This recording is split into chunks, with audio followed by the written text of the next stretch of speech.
본 방송에서 제공하는 부동산 정보는 투자 판단에 대한 조언입니다. 방송에서 제공하는 부동산 물건의 가치, 가격 상승 및 가격 하락에 대해서는 방송사에서 보장하지 않습니다. 네, 첫 번째 소개시켜드릴 지역은 바로 삼성동이라고 하는 지역입니다. 삼성동 같은 경우는요, 서울에 근로자가 제일 많은 곳이 바로 서울이 되겠죠. 하지만 그 중에서도 가장 많은 일자리가 있는 곳이 바로 이곳 강남구가 되겠습니다. 강남구에 속한 삼성동, 굉장히 많은 업무 지구들이 주변에 있습니다. 하지만 앞으로 들어서 이런 국제교류 복합지구라든지 많은 일자리가 늘어날 수 있는 부분들이 또 있기 때문에 현재 95만 명, 약 95만 명이 일하는 것으로 보이나 앞으로 이러한 개발 호재 등으로 인해서 일자리가 100만을 넘어 130만까지도 계속 늘어날 수 있는 부분들을 또 확인을 해볼 수가 있을 것 같습니다. 주변에 이런 탄탄한 일자리 수요가 앞으로도 지속적으로 받쳐주는 거기에 속한 주거지가 이곳 삼성동이 되겠다 이렇게 볼 수가 있겠는데요. 삼성동 한번 살펴보면요. 삼성동 같은 경우는 삼성중앙역 9호선 라인과 또 위쪽으로는 7호선 라인을 끼고 있는 지역을 오늘 한번 살펴보려고 합니다. 아래쪽으로는 황금 라인, 위쪽으로는 의정부까지도 편리하게 이동할 수 있는 이런 7호선 라인에 또 껴있고 주변으로 경기고와 이러한 강남의 우수한 학군까지도 만나볼 수가 있는 지역이 이곳이 되겠습니다. 또 2호선, 9호선, 7호선, 3호선 여기에 수인분당선과 신분당선까지 마치 바둑판처럼 깔려 있는 지하철 노선들로 인해서 서울 전 지역 어디로든 이동하기에 굉장히 편리한 이런 대중교통의 환경까지도 만나볼 수 있겠고요. 또 앞으로 들어서 이런 국제교류 복합지구에 굉장히 또 근접해 있다 이렇게 볼 수가 있겠는데요. 바로 이렇게 강남의 업무지구와 또 삼성동에 앞으로 들어서 이런 국제교류 복합지구의 직주 근접성의 최적지라고 이렇게 볼 수가 있을 것 같습니다. 2호선의 이런 테헤란로의 벤처산업벨트, 또 봉은사로의 의료 및 성형 관광벨트 사이에 껴있는 지역이 바로 이거 삼성동이 되겠고, 또 강남의 업무 단지와 또 삼성동의 이런 업무 지구가 굉장히 밀접한 이러한 지역에 껴있는 지역이 바로 이 삼성동이 될 것 같습니다. 삼성동 이러한 호재 외에도 이런 대중교통의 요소의 이런 개발 호재까지도 안고 있기 때문에 그러한 점들, 바로 이거 국제교류 복합지구의 소식이 들려오면서부터 바로 이 일대가 토지거래 허가구역으로 지정이 되었었죠. 토지거래 허가기 구역으로 지정이 되었다는 점들, 이곳의 가격 상승이 예측되기 때문에 그러한 점들에 인해서 이렇게 토지거래 허가구역으로 묶였던 점들 확인해 볼 수가 있겠습니다. 하지만 토지거래 허가구역 같은 경우는 우리가 투자할 수 있는 18제곱미터 이하의 물건에만 지금 투자가 가능했지만 앞으로 이러한 대지 면적 기준 자체가 6제곱미터로 줄어들게 됩니다. 그렇기 때문에 실질적으로 우리가 투자할 수 있는 기회가 얼마 남지 않은 상황입니다. 지금 입법 예고가 예정이 되어 있기 때문에 앞으로의 이러한 부분들이 바뀌게 된다면은 실제로 내가 거주하지 않는 이상 투자가 불가능하다는 소리가 되겠죠. 그렇기 때문에 우린 한발 빠르게 이러한 점들을 한번 잘 또 살펴보셔야 될 것 같습니다. 네, 입지부터 확인해보고 왔습니다. 우리가 이 강남구 삼성동에 투자할 수 있는 시간이 얼마 남지 않았다고 하고요. 자, 무엇보다도 이 입지적인 가능성 때문에 규제 지역으로 묶였다고 하셨거든요. 얼마만큼의 가능성이 있는 건지 궁금합니다. 국제교류 복합지구를 비롯해서 삼성동의 눈에 띄는 호재 어떤 거 만나볼까요? 네, 먼저 서울의 이런 가장 큰 개발이라고 할 수가 있을 것 같습니다. 옛 한전부지가 있던 위치에 강남의 이런 노른자 땅에 이곳에 또 현대 수원이라고 얘기할 수가 있겠죠.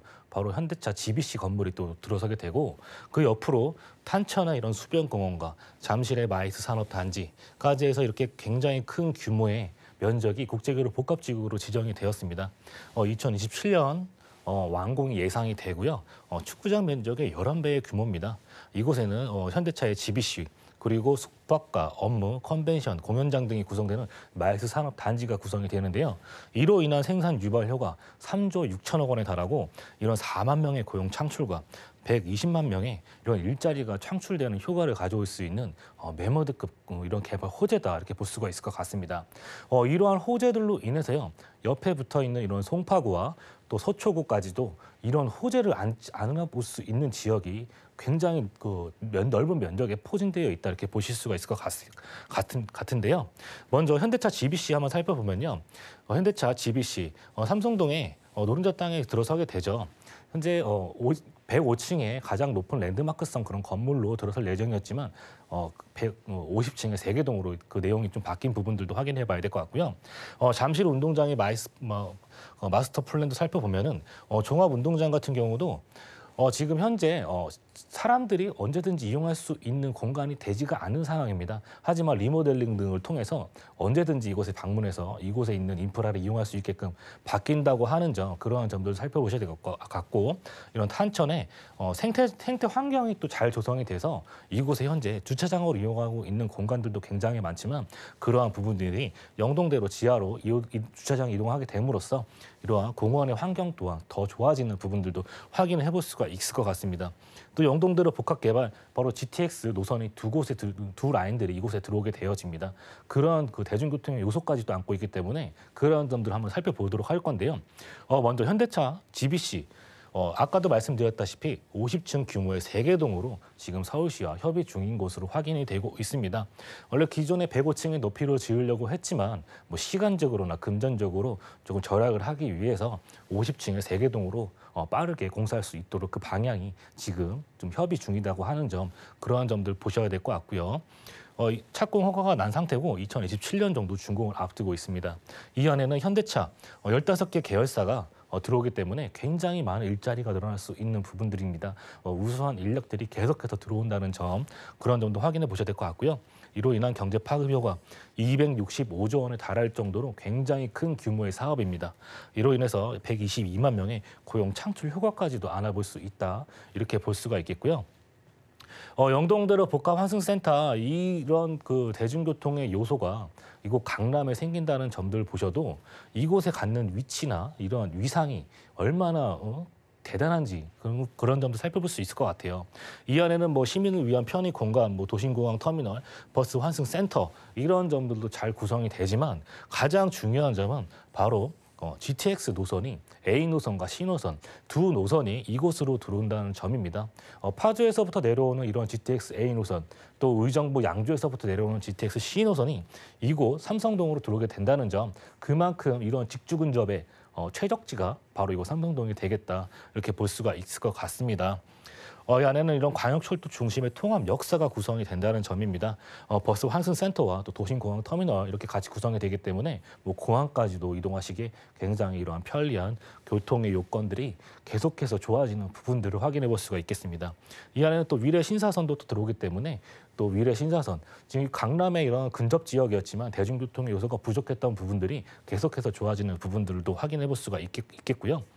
또 신분당선도 한번 살펴봐야 될 것 같은데, 신분당선 현재 강남역까지 연결이 되어져 있는 부분들이지만 앞으로 이렇게 1단계 사업으로서 신사역까지 연결이 되어집니다. 현재 공사 중인 모습들을 보셨을 것 같은데요. 강남에 이렇게 해서 계속해서 좋아지는 부분들, 강남의 이런 불패 신화가 계속해서 이어질 수밖에 없는 이런 개발 호재 등이 계속해서 늘어날 수 있다, 이렇게 볼 수가 있겠습니다. 1단계 사업으로 신사까지 연결이 되지만 2단계 사업으로 또 용산까지 연결이 되어집니다. 추후에 4차 광역철도망에 반영된 부분들을 살펴보면은 서울역을 지나 삼성까지도 연결되는 부분들입니다. 신분당선 라인들 가격 상승분이 어떻게 반영되었는지도 한번 살펴보셔야 될 것 같고요. 아까 말씀드렸던 GTX 노선, GTX A 노선과 C 노선, A 노선 같은 경우 착공이 시작이 된 상태고요. 신호선 같은 경우는 현재 착공을 앞두고 있는 상황입니다. 이러한 점들, 이곳 삼성역에 또 밀집돼 있다는 점 잘 보셔야 될 것 같습니다. 그리고 위례 신도시에서부터 삼성역까지 또 연결되어지는 부분들이기 때문에 우수한 인력들 계속해서 이곳으로 유입이 된다, 이렇게 또 볼 수가 있겠고요. 가격을 한번 살펴보도록 하겠습니다. 이런 그 강남의 투룸의 빌라입니다. 투룸의 빌라 가격이 계속해서 오르나, 이렇게 약간 의구심을 가질 수 있을 것 같습니다. 하지만 강남의 투룸의 금액대가 벌써 7억 6천에서 7억 9,500만 원대 형성이 되어져 있습니다. 지금 빌라의 가격이 오릅니까? 이렇게 물어보실 수도 있어요. 하지만 과거에 3, 4억 하던 물건들이 벌써 7억을 넘어서 8억 원을 향해 가고 있는 그러한 상황들입니다. 빌라라고 오르지 않는 게 아닙니다. 아파트만 가격이 오르는 게 아니죠, 당연히. 그러한 아파트의 대체 수요인 이러한 빌라를 통해서도 이러가 투자 가능하기 때문에 아파트에 투자하기 위해서는 굉장히 많은 금액들이 필요하겠죠. 하지만 전세를 이용하신다면은 전세가 6억 1천만 원에서 6억 4천5백만 원에 포진되어 있기 때문에 아파트에 비해서 상당히 저렴하게 투자할 수 있는 금액입니다. 바로 실투자 금액 1억 5천에서 1억 6천만 원 정도 금액에 투자 가능하기 때문에 이러한 점들 잘 살펴보셔야 될 것 같고요. 월세 시세 5천에서 그 보증금 5천에 월 160에서 170만 원 정도 보신다면은 대출이 가능하시다는 전제하에 대출 금액 3억에서 3억 1,800만 원, 그리고 예상 실투자 금액 4억 1천만 원에서 4억 2,700만 원에 투자 가능하겠다, 이렇게 정리해 볼 수가 있겠습니다. 네, 삼성동입니다. 아파트보다 부담이 없다는 사실 때문에라도 지금 보고 계신 분들을 위해서 전략을 한번 세워본다면 어떻게 접근해 볼까요? 네, 강남에 이런 우수한 이런 개발 호재 그리고 생활 인프라가 기본적으로 잘 되어 있는 지역입니다. 강남에 한번 살기 시작하면 다른 지역으로 이동하기 힘들다고 하죠. 그리고 대한민국에서 가장 많이 세금이 거치는 지역 중 하나가 바로 이곳 강남구입니다. 이런 강남구에 거친 세금들 지역 발전에 계속 좋아지는 데 쓰일 수밖에 없는 부분들이기 때문에 강남은 계속해서 좋아진다, 이렇게밖에 볼 수밖에 없겠고요. 주변에 이런 다양한 직장, 직주 근접성의 최적지, 그리고 다양한 개발 호재 등이 엮여 있는 지역이기 때문에 투자의 1순위는 강남이다, 이렇게 정리해 볼 수가 있겠습니다.